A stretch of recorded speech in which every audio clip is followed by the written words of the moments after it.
ये कई एग्ज़ाम में ये क्वेश्चन पूछा गया है जिसका सॉल्यूशन मैं करने जा रही हूँ।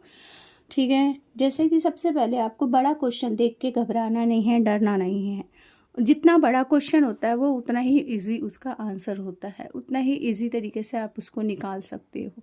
लेकिन क्योंकि बच्चे देखते हैं और उस लिखने के तरीके से बच्चे घबरा जाते हैं कि इतना बड़ा है, इसका क्या होगा। ठीक है, सबसे पहले हम क्वेश्चन पढ़ते हैं। Number A marble tiles measures 25 centimetre by 20 centimetre.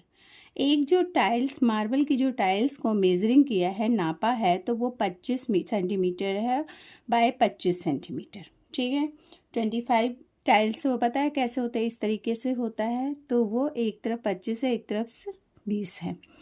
तो how many tiles will be required to cover a wall of size 4 metre by 3 metre.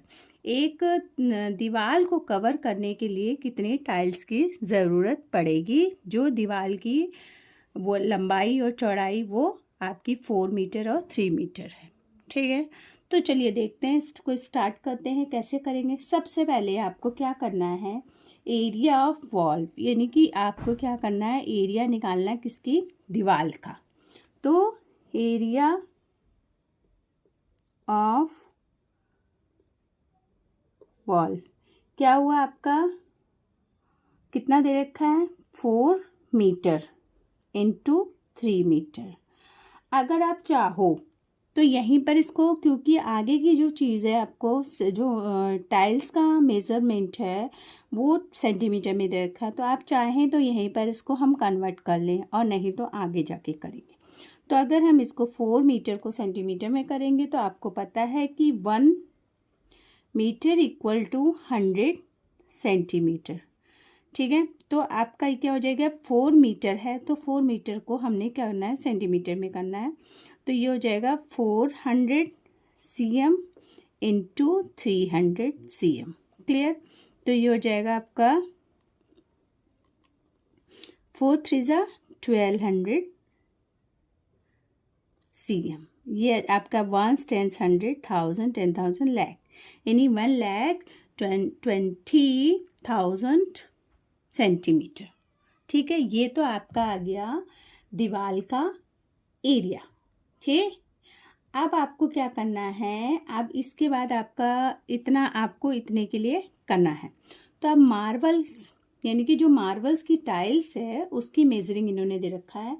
तो आपको एरिया ऑफ 1 टाइल्स निकालना है।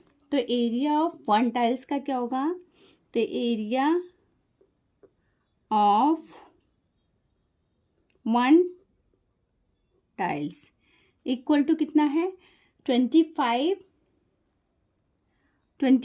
cm into 20 cm। ठीक है, 25 cm इंटू 20 cm। अब आपका इसको जब आप इंटू करोगे तो 0 और cm स्क्वायर, यहाँ पर भी cm स्क्वायर हो जाएगा, है ना, 2 cm मिलेंगे। अब ये हो गया आपका 2 5 10, 2 2 4 5। क्लियर? ये आपका आ गया किसका, एरिया ऑफ 1 टाइल्स। ठीक, अब आपको कितने नंबर ऑफ टाइल की कितनी ज़रूरत है, तो आप क्या करोगे,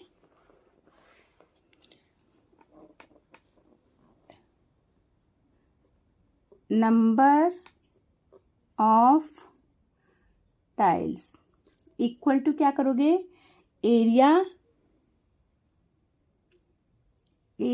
ऑफ वॉल मतलब दीवार और एरिया ऑफ टाइल्स। ठीक है, अब आपको क्या करना है, आपने एरिया ऑफ वॉल कितना था आपका, है ना, और ये कितना था टाइल्स का। ठीक है, यानी कि ये आपका 240 टाइल्स की ज़रूरत पड़ेगी। यानी कितने टाइल्स की ज़रूरत पड़ेगी, नंबर ऑफ टाइल्स कितना हो गया, यानी कि 240 टाइल्स चाहिए, इतनी आपको टाइल्स की ज़रूरत पड़ेगी। क्लियर? Any doubt? ठीक है, एक बार रिपीट कर दूं, सबसे पहले इन्होंने क्या किया, are marble tiles measuring 25 centimetre by 20 centimetre, यानी कि ऐसे करके टाइल्स होता है यूं करके, तो एक 25 है और एक 20 है। How many tiles will be required to cover the wall size, इतना। अब दीवार की साइज को अगर कवर करने के लिए कितनी टाइल्स की ज़रूरत पड़ेगी, तो सबसे पहले आपने क्या करना है, एरिया निकाल लिया किसका, दीवार का। दीवार का एरिया निकाला तो आपका इतना आया। उसके बाद एरिया ऑफ वन टाइल्स, क्योंकि एक टाइल्स का इसने मेजरिंग दिया, हमने एरिया इतना यानी कि 500 सेंटीमीटर। अब हमें कितने नंबर ऑफ टाइल यानी कि कितने नंबर की टाइल्स की ज़रूरत पड़ेगी, तो हमें क्या करना है, area of wall divided by area of tiles. हमने इससे इसको डिवाइड किया, ये आपका 2 0 से 2 0 कट गया, इसको हमने 5 से भाग कर डिवाइड कर दिया, तो 5 2 ज़ा 10, 5 4 ज़ा एंड ये, ठीक है, ये आपका आंसर आ गया। Clear? Any doubt? Okay, thank you.